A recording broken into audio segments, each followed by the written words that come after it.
In our Focus on Life segment, there's an effort underway in Massachusetts to legalize physician-assisted suicide. Supporters of the initiative petition called the Massachusetts Death with Dignity Act have until the end of November to gather enough signatures to move the process forward. The Catholic bishops in Massachusetts are urging Catholics to get all the facts and stand together in opposition to this measure. They say all life is sacred and must be protected. Reel to Reel's Carolee McGrath has more on the story. Deirdre had a deep faith, and she believed that this was not the end for her, and it gave her a lot of hope, and it gave her courage, and it gave her peace. Barbara Shea is talking about her daughter, Deirdre. The 49-year-old mother of 3 died a year and a half ago after battling colon cancer. I consider her a hero. My family does. And she gave an example to us that we're trying very hard to live up to. Deirdre was a nurse, a lawyer, a devoted wife and mother, and a dedicated pro-lifer just like her parents, Barbara and Dr. Cyril Shea. The Sheas have been out front on the pro-life issue, being a voice for the unborn ever since Roe v. Wade was passed in 1973. Dr. Shea, a member of the Pro-Life Commission for the Diocese of Springfield, is often seen praying in front of Planned Parenthood. Barbara was one of the original volunteers at Birthright in Springfield, a crisis pregnancy center which has since closed. But now they're faced with another component of the pro-life debate, the potential of physician-assisted suicide in Massachusetts. They say their daughter, who was more worried about her children than herself, never would have supported such a measure. She valued the time that she was able to spend with us all. She would never end it now. But there was really no need to do it because she was very much aware of God's will in her life. In September, Attorney General Martha Coakley certified an initiative petition in support of the Massachusetts Death with Dignity Act. Under the proposal, a terminally ill patient could ask a doctor for medication which would end his or her life. The patient would have to make a written request and would self-administer the lethal medication. Dr. Shea, who is a retired orthopedic surgeon, says the proposal goes against everything doctors are taught in medical school.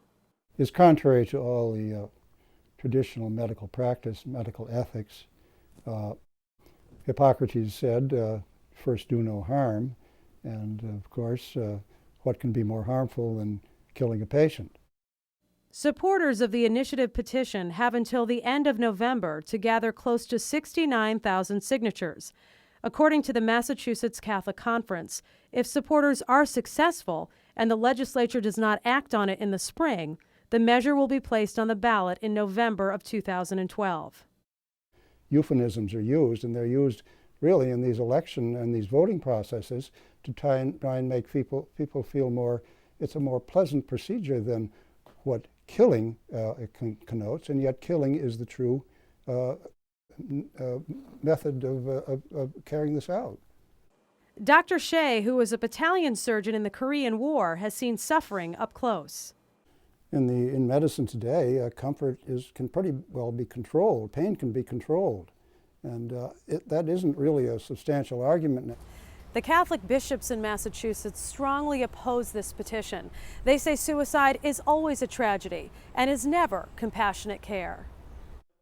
Springfield Bishop Timothy McDonnell recently spoke out against the proposal at the Respect Life Mass at St. Michael's Cathedral. This year, focusing a bit on the fact that Massachusetts soon will be facing the fact of having to vote on whether or not to allow physician-assisted suicide.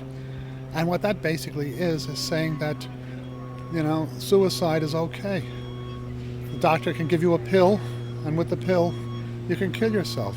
If the doctor were handing you a pistol, we wouldn't allow it, but they're going to have us vote on this right now, a year from November. I think it's terrible. I call it Kevorkian care, not compassionate care. You're supposed to treat people for illnesses and make them well. And if you can't make them well, you treat them for the illness and giving them as greatest comfort that you can. But it's totally opposite to say, one of my duties is to kill this patient. That's not one of the duties that has ever been in traditional medicine. In Catholic tradition, life is a gift, and we are stewards of the gift of life, and it is God who calls us back to our eternal home. It's not us to decide when we want to die. Yvonne Boudreau is the Senior Vice President of Mission Services for the Sisters of Providence Health System. We would never permit somebody to leave a lethal dose of medication next to a bedside for the patient to take that. What we would do, and which has been the long-standing tradition of the Catholic Church, is to support the dying person, to call their loved ones around them, to make them as comfortable as possible, and to pray them to their eternal home. In the meantime, the Shays are dealing with their own suffering and the heartache of losing their daughter. We were very proud of her.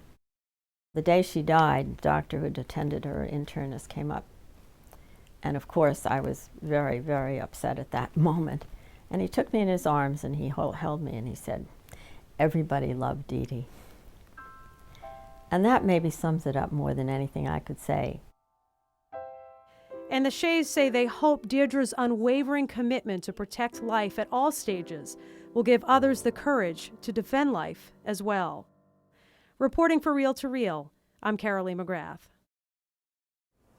And Carolee warns local pro-life supporters to be very careful, as there have been reports that signature gatherers are suggesting to people this is a pro-life initiative.